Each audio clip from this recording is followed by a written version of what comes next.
മുഖ്യമന്ത്രി പിണറായി വിജയനും മകൾ വീണ വിജയനും ഉൾപ്പെട്ട മാസപ്പടി കേസിൽ നിയമപോരാട്ടം തുടരുമെന്ന് കോൺഗ്രസ് നേതാവ് മാത്യു കുഴൽനാടൻ MLA ഉന്നയിച്ച ആരോപണത്തിൽ നിന്നും ഒളിച്ചോടില്ല. കോടതി ഉത്തരവ് പരിശോധിച്ച ശേഷം കൂടുതൽ പ്രതികരിക്കാമെന്നും കുഴൽനാടൻ വ്യക്തമാക്കി. പിണറായി വിജയനും മകൾ വീണയ്ക്കുമെതിരെ കേസെടുക്കണമെന്ന് ചൂണ്ടിക്കാട്ടി മാത്യു കുഴൽനാടൻ സമർപ്പിച്ച ഹർജിയാണ് വിജിലൻസ് കോടതി തള്ളിയത്. 7 പേർക്കെതിരെ അന്വേഷണം നടത്തണമെന്ന ഹർജിയാണ് തിരുവനന്തപുരം വിജിലൻസ് കോടതി തള്ളിയത്.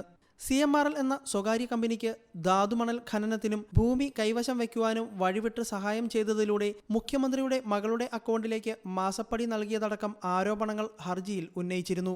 സേവനങ്ങളൊന്നും നൽകാതെയാണ് CMRLൽ നിന്ന് വീണ പണം കൈപ്പറ്റിയതെന്നും ചൂണ്ടിക്കാട്ടിയിരുന്നു. മുഖ്യമന്ത്രിയുടെയും മകളുടെയും പങ്ക് തെളിയിക്കുന്ന രേഖകളെന്ന് അവകാശപ്പെട്ട് 5 പുതിയ രേഖകൾ കുഴൽനാടൻ കോടതിയിൽ സമർപ്പിച്ചിരുന്നു. കേന്ദ്ര സർക്കാർ സ്വകാര്യ മൈനിംഗ് പാട്ടക്കരാർ റദ്ദാക്കണമെന്ന് നിർദ്ദേശിച്ച ഉത്തരവ്, പാട്ടക്കരാർ റദ്ദാക്കണമെന്ന മൈനിംഗ് ആൻഡ് ജിയോളജി ഡയറക്ടറുടെ ഉത്തരവ്, സ്വകാര്യ കമ്പനികൾക്ക് നൽകിയ പാട്ടക്കരാറുകൾ റദ്ദാക്കാൻ വ്യവസായ വകുപ്പ് പ്രിൻസിപ്പൽ സെക്രട്ടറിക്ക് മൈനിംഗ് ജിയോളജി ഡയറക്ടർ നൽകിയ കത്ത് അടക്കമുള്ള രേഖകളാണ് സമർപ്പിച്ചിരുന്നത്.